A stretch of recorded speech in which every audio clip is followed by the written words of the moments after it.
সর্বাগ্রে আমরা সেই মহান করুণাময় রব্বুল আলামিনের প্রশংসা, তিনারে হামদসানা, তিনারে তারিফ করি, যিনি আমাদেরকে সমস্ত কাজকর্ম ছেড়ে ফেলে দিয়ে আমরা মসজিদে উপস্থিত করেছি। শুকরিয়া মিলে একবার বলে আলহামদুলিল্লাহ। তারপরে পরে আমাদের ধর্মের গুরু, ধর্মের নেতা, সর্বকালের সর্বযুগের সর্বশ্রেষ্ঠ মহামানব জনাবে মুহাম্মদুর রাসূলুল্লাহ সাল্লাল্লাহু আলাইহি ওয়াসাল্লাম, তিনার প্রতি সহস্র শান্তির ধারা বর্ষিত হোক। আল্লাহুম্মা সাল্লি আলাইহি ওয়া সাল্লিম বারিক আলাইহি। আমি আপনাদের সম্মুখে পবিত্র কালামুল্লাহ সূরাতুল আনফাল আয়াত নাম্বার 2 পরিবেশন করেছি, তেলাওয়াত করেছি, আপনাদের সামনে তুলে ধরেছি।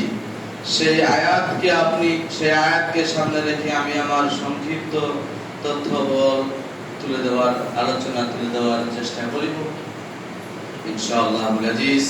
ওয়া মা তৌফিক ইল্লা বিল্লাহ, আলাইহি তাওয়াক্কালতু ওয়া ইলাইহি উনীব। আমরা মুসলিম, আমরা আল্লাহ পাক রব্বুল আলামিনকে এর উপর বিশ্বাস স্থাপন রেখে আমরা ইসলাম ধর্মে দীক্ষিত হয়েছি, ইসলামের মধ্যে দাখিল হয়েছি। আল্লাহ পাক রব্বুল আলামিন কুরআনুল কারীমের মধ্যে বলছেন, ইয়া আইয়ুহাল্লাযীনা আমানু দুখুলু ফিস-সিলমি কাফা। হে ঈমানদাররা, যারা আল্লাহর প্রতি ঈমান আনয়ন করেছো, আল্লাহকে এক বলে বিশ্বাস করেছো, তার প্রতি ইস্তেকামত অটল রয়েছে, তোমরা শুনে রেখে দাও, তোমরা পরিপূর্ণভাবে ইসলামের মধ্যে দাখিল হয়ে যাও। ওয়ালা তাত্তাবিউ খুতুওয়াতিশ শাইতান, তোমরা শয়তানের পদাঙ্ক ছেড়ে দাও। ইন্নাহু লাকুম আদুউম মুবিন, নিশ্চয়ই শয়তান হচ্ছে তোমাদের খুল্লা অর্থাৎ প্রকাশ্য হচ্ছে একদম দুশমন। আয়াত দ্বারা বোঝা গেল যে আমাদের পরিপূর্ণভাবে ইসলামের মধ্যে দাখিল হতে হবে। আজকে আমরা মুসলমানের অভাব নেই। আজকে পৃথিবীর বুকে অনেক মুসলিম জাতি অনেক, কিন্তু অভাব হচ্ছে মুমিনের, অভাব হচ্ছে খোদাভীরুতা, অভাব হচ্ছে পরেজগারিতা, অভাব হচ্ছে মুমিন লোকদের। আজকে আমাদের সমাজে অনেক মুসলমান রয়েছে, কিন্তু মুমিনের সংখ্যা অনেক কম। তাই নবী আকরাম সাল্লাল্লাহু আলাইহি ওয়াসাল্লাম সাহাবাদেরকে বলছেন, ও আমার সাথীরা, ফজরের সালাতের শেষে বলছে, ও আমার সাথীরা, একটা সময় চলে আসছে যে তোমরা দেখতে পাচ্ছ এই মসজিদখানা নামাজির অভাব নেই, মসজিদ ফজরে ভরে গেছে, কিন্তু এরা আবার সালাত শেষে চলে যাবে কোথায়? দারুল আড্ডায়। এরা আবার চলে যাবে কোথায়? দালালের আড্ডায়। এরা আবার চলে যাবে কোথায়? ঘুষখোরের আড্ডায়। এরা আবার চলে যাবে কোথায়? ব্যভিচারের আড্ডায়। এরা আবার চলে যাবে কোথায়? ছিনতাইয়ের আড্ডায়। এই সমস্ত লোকেরা দেখতে পাচ্ছ এরা মুসলিম নামে আখ্যায়িত, কিন্তু এরা মুমিন নয়। ভালো করে মুসলমান জেনে রেখে দাও, যারা এখনো মুমিন হতে পারোনি, আল্লাহ পাক রব্বুল আলামিনের যদি জান্নাত খানা দখল করতে চাও, যদি আল্লাহ পাক রব্বুল আলামিনের সেই ইহকাল ছেড়ে পরকালে পদার্পণ হওয়ার পরে যদি জীবন যাপন সুখে কাটাতে চাও, তাহলে আল্লাহ পাক রব্বুল আলামিনের দাসত্ব করো, আল্লাহ পাক রব্বুল আলামিনের গোলামি করো, আল্লাহ পাক রব্বুল আলামিনের ইবাদত বন্দেগী করো। আল্লাহ পাক রব্বুল আলামিনকে এক বলে বিশ্বাস করে তারপরে তার ইবাদত বন্দেগী করো। শুধু ঘুমিয়ে থাকলে হবে না, শুধু রোজগার করলে হবে না, শুধু আপনার স্ত্রী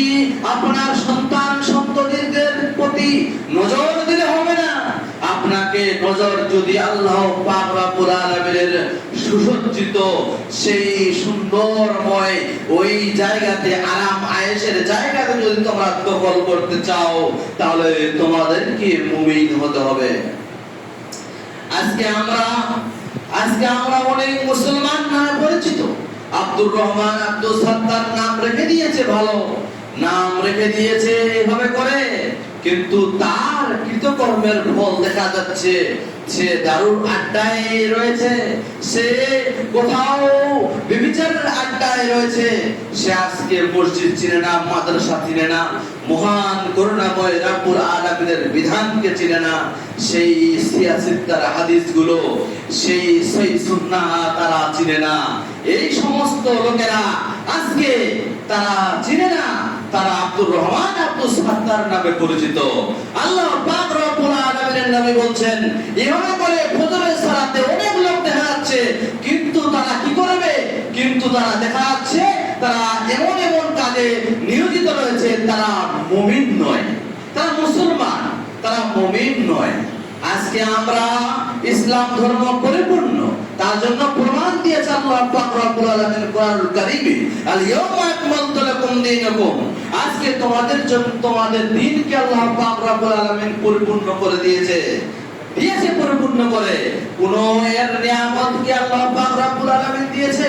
তাহলে আমরা জানি যে আজকে দ্বীন পরিপূর্ণ, তবুও আমরা আজকে আল্লাহ পাক রব্বুল আলামিনের ইবাদত বندگی থেকে দূরে সরে রয়েছি। কিন্তু আমাদের উচিত হবে আজকে আমরা আল্লাহ পাক রব্বুল আলামিনের ইবাদত বندگی করব। আজকে আল্লাহর নবী সাল্লাল্লাহু আলাইহি সাল্লাম এভাবে করে বলছেন সাহাবাদেরকে, তার সাথীদেরকে বোঝাচ্ছে। এই জামানা তো আমরা দেখতে পাচ্ছি যে মুসলমানের, আমাদের মুমিনের সংখ্যা নেই, আমাদের মুসলিমের সংখ্যা অনেক বেশি, যারা আজকে আল্লাহর ইবাদত করে না, কেউ আবার আল্লাহ পাক রব্বুল আলামিনের ইবাদত করে তো ছাড়াও না। 4 ওয়াক্ত আসে, 2 ওয়াক্ত নেই, 2 ওয়াক্ত আসে না 3 ওয়াক্ত নেই, কেউ 3 দিন আসে 4 দিন নেই, কেউ 2 দিন আসে 5 দিন নেই, কেউ 5 দিন আসে 2 দিন নেই। এভাবে করে আজকে মুমিনের পরিচয় আল্লাহ পাক রব্বুল আলামিন আমাদেরকে দিবে না। আজকে মুসলমান লাঞ্ছিত, ঘৃণিত, অপমানিত কেন? আজকে মুসলমান মার খাচ্ছে কেন? আজকে মুসলমান ফুটবলের মতো এদিক থেকে এদিকে দৌড়াচ্ছে কেন? আল্লাহ পাক রব্বুল আলামিন কোরআন কারীমে বলছেন, ওয়া আনতুম আ'লাউনা ইন কুনতুম মুমিনিন, তোমাদের মধ্যে যদি ঈমান থাকে, তোমাদের মধ্যে অন্তরে যদি ঈমান নির্মিত থাকে, প্রবেশ থাকে, তাহলে তোমরা মার খাবে না। তোমরা মুমিন যদি হও, তোমরা কোনোদিন মার খাবে না। আজকে মুসলমান আজকে ঠিক জায়গায় দাঁড়িয়ে নাই, তার জন্য মার খায়। মুসলমানের ঈমান আজকে প্রচুর পাতাতে যদি পানি রাখা যায়, টলমল কিভাবে করে, ওইভাবে করে মুসলমানের ঈমান টলমল করে আবার ক্ষণ পড়ে যাবে, আবার ক্ষণ হয়ে যাবে, এইভাবে করে। হযরত ওমর রাদিয়াল্লাহু তাআলা আনহু বলছেন, আমরা যখন নবী করিম সাল্লাল্লাহু আলাইহি ওয়াসাল্লামের কাছে শুনেছিলাম, আমরা যখন আল্লাহ পাক রব্বুল আলামিনের, আমরা ছিলাম, হযরত ওমর বলছেন, আমরা ছিলাম লাঞ্ছিত জাত, আমরা ছিলাম ঘৃণিত জাত, আমরা ছিলাম অপমানিত জাত, আমরা এমন খারাপ জাত ছিলাম, আমরা এমন পরিচালিত জাত ছিলাম, আমরা এত ছোট লোকের বাচ্চা ছিলাম, এত খুবই ছোট লোকের বাচ্চা ছিলাম। যখন আমরা আল্লাহ পাক রব্বুল আলামিনের মহাগ্রন্থ আল কোরআনকে পেয়ে গেছি, তখন থেকে আমরা পরলোক হয়ে গেছি, তখন থেকে আমরা আল্লাহ পাক রব্বুল আলামিনের শরীয়তের বিধানকে যখন থেকে পেয়ে গেছি, তখন থেকে আমরা আল্লাহ পাক রব্বুল আলামিনের কাছে আমরা পরলোক হয়ে গেছি, আমরা প্রিয় পাত্র হয়ে গেছি। আমরা যতগুলো আমাদের বাদকারী ছিল, যতগুলো আমরা খারাপ কাজ ছিল, সমস্ত কৃতকর্ম, সমস্ত খারাপ কাজকে আমরা এদিক থেকে এদিকে লাঠি ফেলে দিয়ে, আমরা এক জায়গায় ডানাতে ফেলে দিয়ে, ছিদ্রতে ফেলে দিয়ে, আমরা আল্লাহ পাক রব্বুল আলামিনকে কি করেছি? আল্লাহ পাক রব্বুল আলামিনের কোরআনকে আমরা হাতে নিয়েছি, বুকে নিয়ে আমরা আজকে বড় লোকের ছেলে হয়ে গেছি, আর আজকে আমরা বড় লোকের বাচ্চা হয়ে গেছি। আমরা ছিলাম লাঞ্ছিত জাত, আজকে আমরা লাঞ্ছিত জাত নাই। হযরত ওমর রাদিয়াল্লাহু তাআলা আনহু এই কথা তিনি বলছেন। তাহলে কি বলছেন? যে হযরত ওমর, আমরা ছিলাম লাঞ্ছিত জাত, আমরা ঘৃণিত জাত ছিলাম, কিন্তু যখনই আমরা আল্লাহ পাক রব্বুল আলামিনের বিধানকে পেয়েছি, তখনই আমরা কি করেছি, তখনই আমরা আর ছোট লোক নই, তখনই আমরা লাঞ্ছিত জাত নই, তখনই আমরা ঘৃণিত জাত নই, তখনই আমরা আর মানুষের কাছে মানে লাঞ্ছিত ঘৃণিত অপমানের পাত্র আমরা নই। আমরা সেদিন থেকে আমরা কি হয়ে গেছি, বড় লোক হয়ে গেছি। এভাবে হযরত ওমর রাদিয়াল্লাহু তাআলা আনহু বলছেন, তারা নবী করিম সাল্লাল্লাহু আলাইহি সাল্লামের কথাগুলোকে এবং কোরআনকে তারা কিভাবে ফলো করে চলতো এই পৃথিবীর বুকে, এই পৃথিবীর বুকে তারা কিভাবে ফলো করে চলতো। আজকে মুসলমান আমাদের অভাব মুমিনের, আজকে মুমিন নেই। আমরা জানি যে মুমিন যদি হতে হয়, আজকে সাহাবায়ে কেরামদের যুগে যখন যুদ্ধ ছিল, যখন সারিয়া ছিল, যখন লড়াইগুলো ছিল, সেই জমানায় তখন লোকেরা, যখন কোন লোকেরা ইসলামের মধ্যে দাখিল হয়, কালেমা শাহাদাত পাঠ করে, তারা কি করত, যুদ্ধের ময়দানে ঝাঁপিয়ে পড়ে। তারা যদি শহীদ হয়েছে, তা হয়ে গেছে, তাদের কোনো আর মানে কি করতে হয়নি, আমল করতে হয়নি, তারা শহীদ হয়ে গেছে। সাপোজ উদাহরণ এক্সাম্পল চলে আসেন, হযরত আমর বিন আকিয়াস, উহুদের যুদ্ধে আমর বিন আকিয়াস নামে একজন লোক, তাকে কি করতে হয়নি, তাকে মানে মুমিন হতে হয়নি, তাকে মুসলমান হওয়ার মাত্রই সে শহীদ হয়ে জান্নাতে সে শহীদ হয়ে গেছে। সে শহীদ হয়ে তাকে মুমিন হতে হয়নি। আমর বিন আকিয়াস সে বলছে, লোকরা দেখছে কেউ নেই বাড়িতে, লোকরা বাড়িতে কেউ নেই। আল্লাহর নবী সাল্লাল্লাহু আলাইহি সাল্লামের কাছে এসে বলছে কেউ নেই, গ্রামের মধ্যে কেউ নেই, সবাই চলে গেছে কোথায়, বলে চলে গেছে ওই উহুদের প্রান্তরে। সেখানে গিয়ে আল্লাহর নবী সাল্লাল্লাহু আলাইহি সাল্লামের কাছে ওই লোকটা হাজির হবে। ওই লোকটা বলছে, ইয়া রাসূলুল্লাহ, আল্লাহর নবী গো, আপনার কাছে আপনার দরবারে হাজির হলাম, এই কারণে হাজির হলাম যে আপনি আমাকে ইসলাম গ্রহণ, আমি এই যুদ্ধের মধ্যে শামিল হতে চাই, আমি এই যুদ্ধের মধ্যে লড়াই হতে চাই। কেননা এই কারণে হতে চাই যে আমি এখানে আপনার সাথী হয়ে আমি লড়াই করতে চাই। নবী করিম সাল্লাল্লাহু আলাইহি সাল্লাম বলছেন, আসলামতা, তুমি কি ইসলাম গ্রহণ করেছো? বলছে, না ইয়া রাসূলুল্লাহ, আল্লাহর নবী গো, আমি ইসলাম গ্রহণ করিনি, ইসলাম গ্রহণ করিনি, ইসলাম গ্রহণ করিনি। আল্লাহ পাক রব্বুল আলামিনের নবী আকরাম সাল্লাল্লাহু আলাইহি সাল্লাম তাকে কালেমা শাহাদাত পাঠ করিয়ে তাকে ইসলামের মধ্যে দাখিল করে নিয়ে, প্রবেশ করে নিয়ে তাকে যুদ্ধের ময়দানে দিয়ে দিলেন। দেখালো যুদ্ধের ময়দানে ওই লোকটা তীরের আঘাতে, কোন বল্লমের আঘাতে, কোন অস্ত্রের আঘাতে সেই লোকটা শহীদ হয়ে যায়, সেই লোকটা ইন্তেকাল করে, সেই লোকটা মারা যায়। নবী করিম সাল্লাল্লাহু আলাইহি সাল্লাম বলছেন, ও আমার সাহাবারা, ও আমার সঙ্গের সাথীরা, ও আমার সাথীরা, শুনে রেখে দাও, ওই যে লোকটাকে দেখতে পাচ্ছ, ওই লোকটাকে দেখো, তোমাদের সামনে লোকটা এখনই মানে ছিল ও মুসলিম, তাকে ইসলাম গ্রহণ করার পরে লোকটাই ওই ময়দানে হাজির হয়ে সে শহীদ হয়ে গেছে। দেখে লোকেরাও, একে মুমিন হতে হয়নি, একে মুসলমান হতে হয়নি। মুসলমান সমাজ, আজকের সোসাইটিকে বলবো, আজকের সমাজকে বলবো, আজকে তোমার 14 বুড়ি মুসলমান, আজকে তোমার ছিল আব্দুল সাত্তার, তারপর আব্দুর রহমান, তারপর আব্দুল খালেক, এভাবে করতে করতে করতে করতে তোমাকে একটা 70-80 বছর, 100 বছর, 90 বছর, 80 বছর তোমাকে একটা টাইম দেওয়া হয়েছে। সেই টাইমে তুমি যে হারিটি করে, বেহায়াপনা করে, একদমই নিজের ইচ্ছা মতো পৃথিবীর বুকে চলাফেরা করেছো। তুমি না খাবে না থেকে খাবে, তোমার মধ্যে ঈমান নাই, তোমার মধ্যে কোনো মুমিনের পরিচয় নাই। তুমি রাত খাবে না থেকে খাবে, তুমি খাবে না থেকে খাবে, তুমি চিন্তায় তুমি অপমান হওয়ার থেকে হবে। আল্লাহ পাক রব্বুল আলামিনের নবী বলছেন, ওই লোকটাকে দেখো, ওই লোকটাকে মুমিন হতে হয়নি। তাহলে আমাদের আল্লাহর জান্নাত দখল হতে গেলে, আল্লাহর জান্নাতকে দাখিল হতে হলে, আল্লাহর জান্নাতকে দখল করতে গেলে আপনাকে আমল করা লাগবে, আপনাকে 5 ওয়াক্ত সালাত আদায় করা লাগবে, আপনাকে মুমিনের পরিচয় নিয়ে আসতে হবে, আপনাকে ওষুধটা জাকাত দিতে হবে। আজকে মুসলমানরা কুইন্টাল কুইন্টাল গম পেল, আজকে মুসলমানরা লাখ লাখ টাকার গম বিক্রি করেছে, আজকে মুসলমানরা হাজার হাজার টাকার ধান বিক্রি করেছে, আজকে মুসলমানরা লাখ লাখ টাকার ধান বিক্রি করেছে। এটা ওষুধ থেকে দূরে রয়েছে, এরা ওষুধ জাকাত থেকে পিছনে রয়েছে, এরা লাখ খাবে না থেকে খাবে। আল্লাহ পাক রব্বুল আলামিন বলছেন, তুমি যদি আল্লাহ পাক রব্বুল আলামিনের দাখিল জান্নাতকে দখল করতে চাও, তাহলে তোমাকে মুমিন হতে হবে, তোমাদের ঈমানের পরিচয় নিয়ে আসতে হবে। কি বুঝতে পারলে? আমর বিন আকিয়াস বলা হচ্ছে, সে লোকটা ইসলাম গ্রহণ করলো, করার পর সঙ্গে সঙ্গে কি হলো, মানে তীরের আঘাতে সে মারা গিয়ে সে হত্যা হয়ে গেল, সে লোকটাকে আমল করা লেগেছে কি? তাকে আমল করতে হয়েছে? হয়নি। কিন্তু আজকে আপনি মুসলিম বলে দাবি করছেন, কিন্তু আপনি মুমিন বলে দাবি করবেন না। সাহাবায়ে কেরামদের আমল থেকে যদি চলে আসি, দেখি তাহলে তারা কিভাবে করতো, কিভাবে করতে। একটা মহিলার ঘটনা, মহিলাটা কেমন ইসলামকে, কোরআনের শরীয়তি বিধানকে তিনি কি করেছে, মর্যাদা দিয়েছে। কেমন মর্যাদা দিয়েছে? মহিলার মদিনার মাটিতে একটা মহিলা ছিল, সেই মহিলাটা হচ্ছে পতিতা, সেই মহিলাটা দেহ ব্যবসায়ী, সেই মহিলাটা দেহ ব্যবসায়ী ছিল। সেই মহিলাটার কাছে লোকেরা যায় আর কি করে, কিছু তাকে হাদিয়া, কিছু তাকে টাকা ধরিয়ে দিয়ে তার দেহটাকে ব্যবহার করে, তার শরীরটাকে ব্যবহার করে। এইভাবে করে লোক আসে লোক যায়, লোক আসে লোক যায়, এভাবে করে প্রায় হয়েছে। একদিন একটা লোক চলে গেছে, যাওয়ার পর সেই মহিলাটার কাছে যখন হাজির হয়েছে, তাকে কিছু টাকা দিরহাম দেওয়া হচ্ছে, তাকে কিছু দিনার দেওয়া হচ্ছে, তাকে কিছু দিরহাম দেওয়া হচ্ছে, মুদ্রা কিছু টাকা দেওয়া হচ্ছে। মহিলাটা বলছে না না না না, আর নয় আর নয়, ইসলাম চলে এসেছে, ইসলাম ধর্ম চলে এসেছে।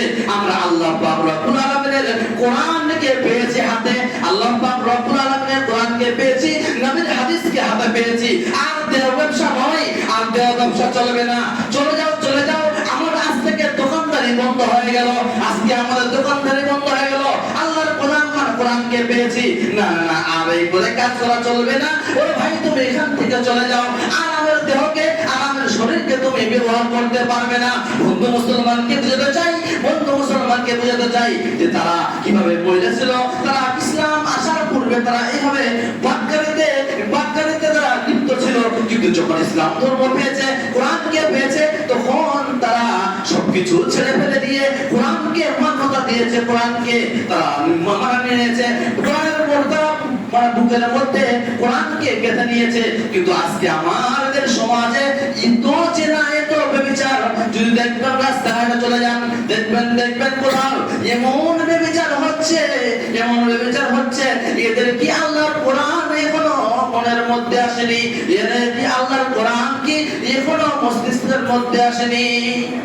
সেই মহিলাটা বলছে না, কোরআন পেয়েছি, হাদিস পেয়েছি, আর নয় শরীয়তি বিধান পেয়েছি, চলে যাও। তারা এভাবে করে পৃথিবীর বুকে চলতো। কিন্তু আজকে সোসাইটি, আজকে সমাজ আমাদের কোথায়? আমাদের সোসাইটি আজকে কোথায়? আজকে আমাদের সমাজ ইসলামের দিকে রক্ষিত নাই। আজকে আমাদের সমাজ কোরআনকে টাকার উপরে উঠে দিয়েছে। আজকে আমাদের সমাজ এই 52টা খুতবায় এসে, সারা বছর 52টা খুতবায় এসে, 52টা খুতবায় ঘুম পাড়ে, 52টা খুতবায় তারা ঘুম পাড়ে, তারা মাথা মতো করে ঘুম পড়ে দেয়। যারা ঘুম পাড়ছেন, বালিশ নিয়ে আনলে হয়, বালিশ নিয়ে শুয়ে যাব, কি দরকার মসজিদে এত কষ্ট করার। বলতে যাচ্ছিলাম, তাহলে আমরা মুসলমান, আমরা মুসলিম, আমাদের নিশ্চয়ই আমাদের উচিত হবে যে আমরা যারা আজকে সালাত আদায় করছি না, যারা আজকে মহান করুণাময় রব্বুল আলামিনের কোরআনকে বুড়া আঙুল দেখাচ্ছি, যারা আজকে আমরা কোরআন থেকে দূরে সরে রয়েছি, যারা আজকে আমরা শরীয়ত থেকে দূরে সরে রয়েছি, তাদের আমাদের আল্লাহ পাক রব্বুল আলামিনের কাছে জবাবদিহি হতে হবে। তার জন্য সাহাবায়ে কেরামদের যদি আর আমল দেখি, চলে আসি হযরত আবু জার গফফারি রাদিয়াল্লাহু তাআলা আনহু। হযরত আবু জার কি আল্লাহর নবী সাল্লাল্লাহু আলাইহি ওয়াসাল্লাম এমন কোথাও একটা যাচ্ছেন, সেই একটা পাহাড়ের, উহুদ পাহাড়ের দিকে যাচ্ছেন, তারা দুজনেই যাচ্ছেন। সময়টা ছিল ঠিক সন্ধ্যার একটু পরে, মাগরিব ঢিলা হয়ে যায় সেই সময়টাতে তারা যাচ্ছিল। যেতে যেতে আবু জার গফফারি কি আল্লাহর নবী বলছেন, আমি বলতে যাচ্ছি এটাই যে সাহাবায়ে কেরামরা নবীর আইনকে কিভাবে মানতো, সাহাবায়ে কেরামকে নবীর কথাকে কিভাবে মানতো, সাহাবায়ে কেরামরা নবী সাল্লাল্লাহু আলাইহি ওয়াসাল্লামের কথাকে কিভাবে অ্যাক্টিভ করতো, তারা কিভাবে অ্যাটেনশন ছিল, সেই কথা বলার জন্য বলতেছি। এই কারণে বলতেছি যে হযরত আবু জার গফফারিকে রাদিয়াল্লাহু তাআলা আনহুকে একটা আল্লাহর নবী সাল্লাল্লাহু আলাইহি ওয়াসাল্লাম গোল দাগ দিয়ে, গোল করে একটা দাগ দিয়ে সেখানে প্রবেশ করে দিয়ে বলছেন, আবু জার তুমি এই যে গোল দাগটা দিলাম, এই দাগের মধ্যে তুমি প্রবেশ করে থাকবে, যতক্ষণ আমি তোমাকে না বেরোতে বলবো, যতক্ষণ অবধি তোমাকে না বেরোতে বলবো। হযরতে আল্লাহর নবী সাল্লাল্লাহু আলাইহি সাল্লাম এই কথা আবু জারকে বলছেন। আবু জার গফফারীকে এই কথা ধরে দিয়ে সেখানে প্রবেশ করে দিয়ে আল্লাহর নবী সাল্লাল্লাহু আলাইহি সাল্লাম নিজের কাজে চলে গেলেন।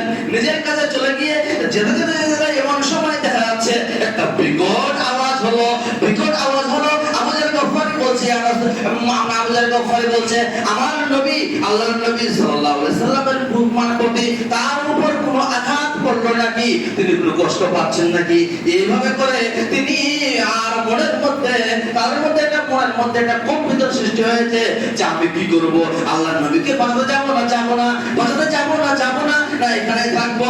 সঙ্গে সঙ্গে তার মনের মধ্যে অনুশোচনা এসে যায়, না আল্লাহর নবী সাল্লাল্লাহু আলাইহি সাল্লাম আমাকে যে গোল ডাকটা দিয়েছিল সেই ডাক থেকে বের হতে মানা করেছে, তার জন্য না আমি বের হতে পারবো না।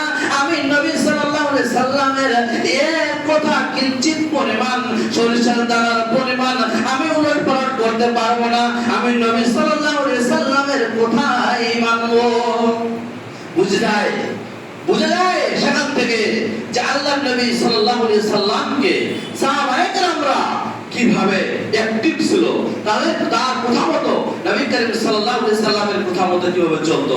সূরা আনফাল আয়াতে যে প্রশ্ন করেছি সেখানে আল্লাহ পাক রব্বুল আলামিন বলছেন, সূরা আনফাল আয়াত নম্বর 2, সেখানে আল্লাহ পাক রব্বুল আলামিন বলছেন, ইন্নামাল মুমিনুনা আল্লাযীনা ইযা যুকিরাল্লাহু ওয়াজিলাত কুলুবুহুম ওয়া ইযা তুলিয়াত আলাইহিম আয়াতুহু যাদাতুহুম ঈমানা ওয়া আলা রাব্বিহিম ইয়াতাওয়াক্কালুন। ইন্নামাল মুমিনুনা আল্লাযীনা, যখন কোনো মুমিন মুসলমানদের সামনে কোরআন ও হাদিসের আলোকে আলোকপাত করানো হয়, ডিটেইলস ভাবে আলোচনা করা হয়, তাদের মধ্যে তাদের অন্তরের মধ্যে কম্পন সৃষ্টি হয়। কোরআনে এই লেখা আছে, হাদিসে এই লেখা আছে, এভাবে করে তাদের মধ্যে একটা কম্পন সৃষ্টি হবে। ইন্নামাল মুমিনুনা আল্লাযীনা ইযা যুকিরাল্লাহু ওয়াজিলাত কুলুবুহুম ওয়া ইযা তুলিয়াত আলাইহিম আয়াতুহু যাদাতুহুম ঈমানা।